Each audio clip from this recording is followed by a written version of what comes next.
Warren Buffett is known as a wizard of Wall Street and is worth over 140 billion US dollars. His name is synonymous with wealth and power as one of the richest men in the world. But despite these achievements, his business philosophy is really simple. In this video, we look at 3 of Buffett's most popular philosophies that has made him so successful and show you how to apply them to your life so you too can succeed. Number 1, have a dream.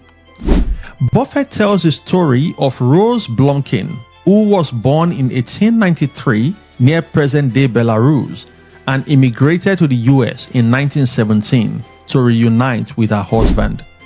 Rose had never gone to school in her life, could not speak English, read or write, but she was determined to make a mark in the world. In 1919, the family moved to Nebraska, where they started a used clothing store. At that time, Rose saw an opportunity to educate herself and grabbed it with both hands. Her eldest daughter, Frances, was attending school, and every day she returned from school, she would teach Rose the words she had learned, giving her some education.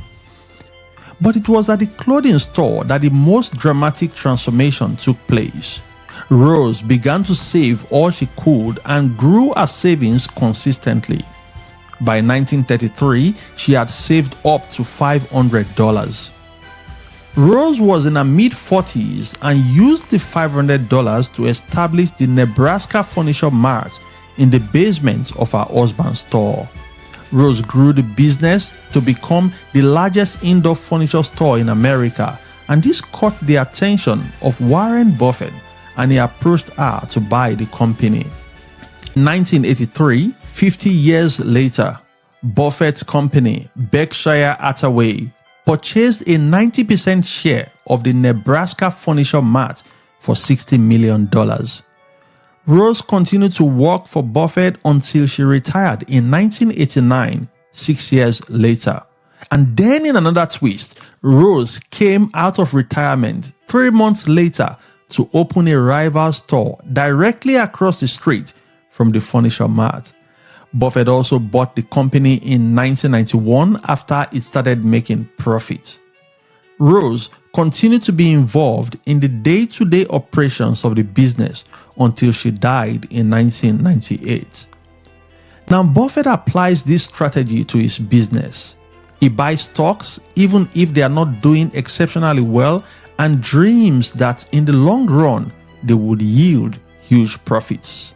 For example, in 1988, despite the stock market crash of 1987, Buffett invested over $1 billion to buy Coca-Cola stocks as he believed in the company's brand power, business model, and growth potential.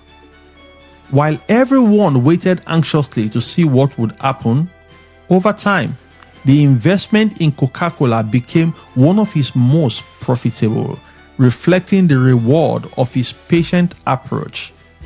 In mid-June 2024, the value of the Berkshire Hathaway's holding in Coca-Cola was more than $27 billion, making it the largest single shareholder. You should be investing in personal skills if you want to succeed, focusing on continuous learning and skill building, keeping the dream that the right opportunities will open in the future. You should be saving some money from whatever you earn now, no matter how small. Rather than seeking short-term gains, focus on investments or savings that grow steadily and compound over years. You should focus on building a career, commit to gradual growth instead of hopping from job to job for quick gains. Keep believing in the dream. That's the way to succeed. Number 2, focus on what you can control. Buffett tells another story of a guy who was born in 1922 in America. He went to college for a year and dropped out because he was simply not interested. Today, the company he founded hires a considerable number of college graduates each year in America.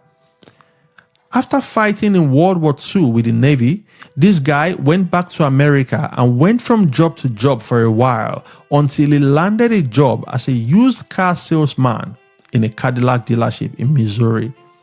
He was just a regular guy working at his job until one day, at the age of 35, he walked up to his boss and said, "Could I go in the car leasing business with you?"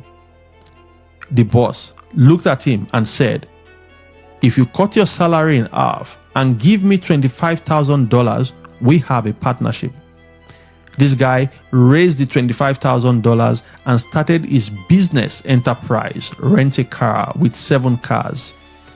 But the dream did not deliver immediately, and business was slow. In those days, when his phone rang, he would let it ring for 3 to 4 times before picking up to give callers the impression that he was busy taking other calls. Faced with the prospect of failure, this guy at the age of 40 with 17 vehicles decided to go into competition in the rental car business, effectively taking on giants like Avis and Hertz, who could boast hundreds of thousands of cars. This guy's cars had nothing extraordinary, so what was he going to build his business on? How was he going to compete for a market share? Here's what he came up with. He was going to use the golden key to unleash his success by doing 2 things: delight his customers and work with people to establish a relationship with them so they in turn could replicate the concept of delighting the customer.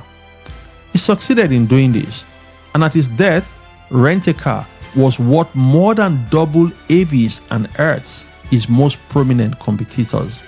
This guy's name was Jack Taylor. Buffett teaches that you don't have to worry about the stock market or the Federal Reserve, or that you did not invent artificial intelligence. Those are things you cannot control.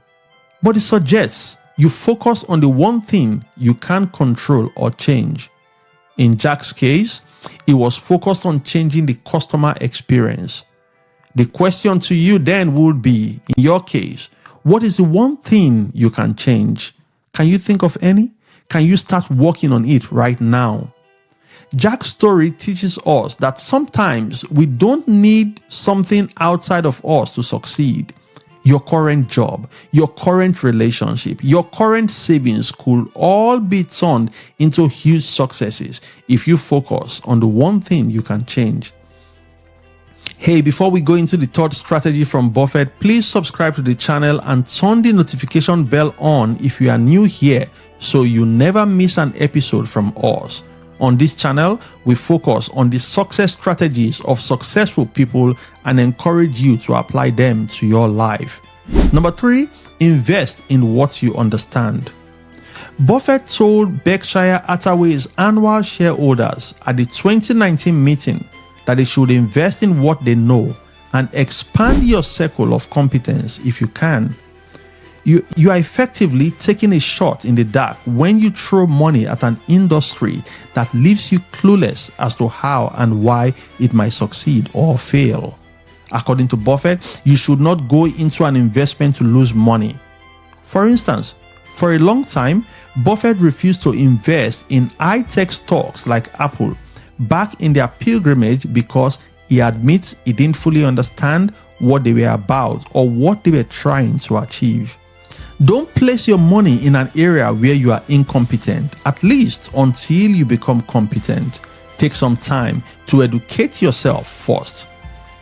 Buffett bought his first Apple shares in 2016, long after it had been established, which is a testimony to his ability to hold on to his values, which is to invest only in companies he knows and trusts. So for you, the fact that something is trending at the moment does not mean it is meant for you. In George Clason's Richest Man in Babylon, Arkad tells his students, guard thy treasures from loss. Don't invest out of emotions. If you do not know the business, ensure you place your money only in the hands of those who know it. So, what can we learn from Buffett's journey? Have a dream. You can always achieve what you dream of. Dreaming is free, so why not dream? Focus on what you can control. If you turn the blame away from the government, the Reserve Bank, or the state of the economy, you might discover a niche where you can excel. Invest in what you know. Don't be in a rush to get to the top. Learn your trade and gradually work your way up. Joe Girard once said, "The elevator to success is out of order. You'll have to use the stairs one step at a time." Hey, thanks for watching, and let me know in the comments below what you find interesting about Buffett strategies. Don't forget to subscribe, like and share to help our channel grow. Turn on the notification bell and watch my other videos if you want to get more inspiring stories about successful people. Always remember, with God all things are possible. I'll see you in the next video. God bless you.